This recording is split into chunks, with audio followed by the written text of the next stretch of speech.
দীর্ঘ বিরতির পর চলচ্চিত্র চর্চার এক গুরুত্বপূর্ণ মিলন মেলায় পর্দা উঠল শেখ গ্রেই বন্দারচুক ফিল্ম ক্লাবের। ২০ সেপ্টেম্বর ক্লাবটির ৩০ বছর পূর্তি উপলক্ষে রাজধানীর ধানমন্ডির রাশিয়ান হাউসে শুরু হয়েছে ২ দিনব্যাপী বিশেষ অনুষ্ঠান সেলিব্রেটিং সিনেমা। উদ্বোধনী দিনে বিকেল ৪টায় প্রদর্শিত হয় মস্কো আন্তর্জাতিক চলচ্চিত্র উৎসব থেকে স্বর্ণপদক অর্জন করা আলোচিত সিনেমা জাগো হুয়া সাবেরা। আয়োজনে উপস্থিত ছিলেন বাংলাদেশের চলচ্চিত্র ও সংস্কৃতি অঙ্গনের গুরুত্বপূর্ণ ব্যক্তিত্বরা মোহাম্মদ জহিরুল ইসলাম কোচি, আহমেদ তেপান্তর, হাবিবুল ইসলাম হাবিব সহ আরো অনেকে। রাজধানীর ধানমন্ডির রাশিয়ান হাউসে ২ দিনব্যাপী সেলিব্রেটিং সিনেমা আয়োজন শুরু হয়েছে, যেখানে দর্শকরা উপভোগ করতে পারবেন দেশি বিদেশি ৭টি চলচ্চিত্র। আমি যদি বাংলাদেশে থাকি সার্টিফিকেশন বোর্ডে আমি ইনশাআল্লাহ কিছু অবদান রেখে যাব ইনশাআল্লাহ। এতে আমার সার্টিফিকেশন বোর্ডে থাকার কোনো দরকার নাই। আমি যদি অন্য জায়গায় দিয়ে দেয় আমি সার্টিফিকেশন বোর্ডে ওন করি এবং সিনেমাকে ওন করি। সিনেমার জন্য আমার সার্বক্ষণিক যখনই আমাকে লাগবে আপনারা ডাকবেন, আমাকে পাবেন। ওদের স্বপ্ন পূরণে পাশে থাকতে পেরে আমরা গর্বিত।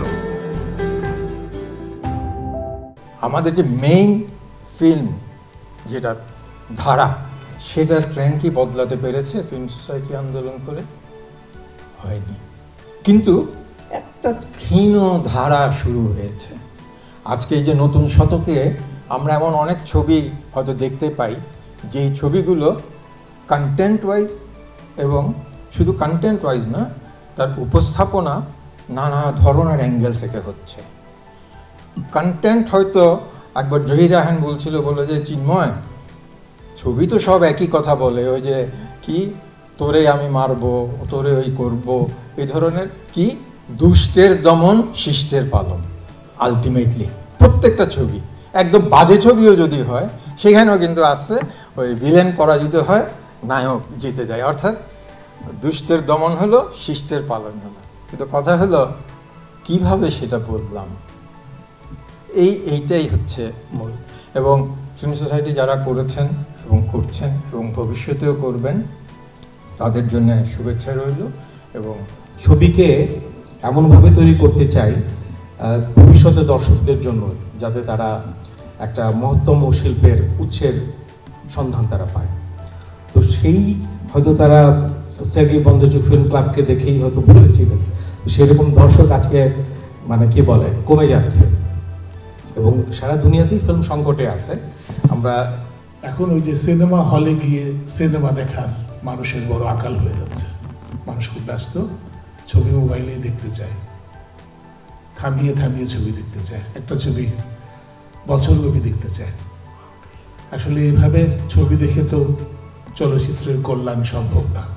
এবং চলচ্চিত্রের সাথে যুক্ত যে আজকে ইন্ডাস্ট্রি, এটা বোধহয় কি বলবো, চেয়ারম্যান স্যার আছেন এখানে, মানে ধ্বংস হয়ে যায়।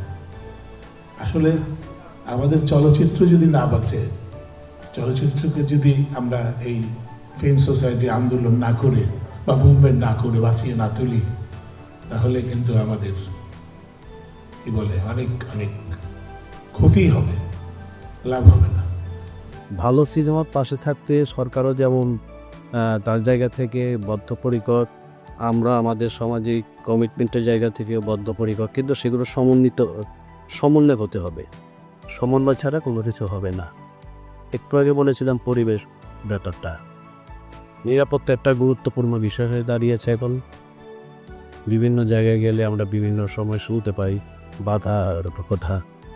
এগুলো যদি দূর করা যায়, সরকারিভাবে যদি এগুলো একটু দূর করার ব্যবস্থা করা যায়। ১৯৯৫ সালের ২০ সেপ্টেম্বর প্রখ্যাত চলচ্চিত্র নির্মাতা MS সামাদ এই ক্লাবের ভিত্তি স্থাপন করেছিলেন। আজকের নতুন উদ্যোগের মাধ্যমে অতীতের ঐতিহ্যকে সম্মান জানিয়ে নতুন প্রজন্মের জন্য চলচ্চিত্র চর্চার নতুন দিগন্ত উন্মোচনের লক্ষ্য নিয়েছে ক্লাবটি। সের্গেই বন্দারচুক ফিল্ম ক্লাব শুধু অতীতকে স্মরণ করছে না, বরং নতুন প্রজন্মের জন্য চলচ্চিত্র চর্চার নতুন পথও তৈরি করছে। ২ দিনব্যাপী এই আয়োজন চলচ্চিত্র প্রেমীদের জন্য হবে দারুণ এক অভিজ্ঞতা।